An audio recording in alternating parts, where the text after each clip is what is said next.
Nasa The Hague, Netherlands na rin ang common law wife ni dating Pangulong Rodrigo Duterte na si Hanilet Abansenia at ang anak nilang si Veronica.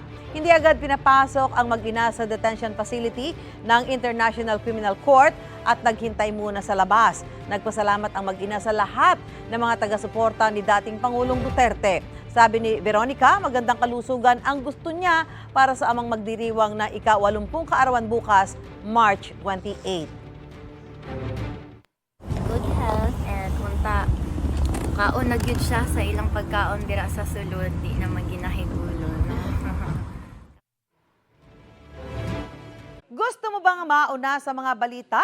Mag-subscribe na sa GMA Integrated News sa YouTube at tumutok sa unang balita.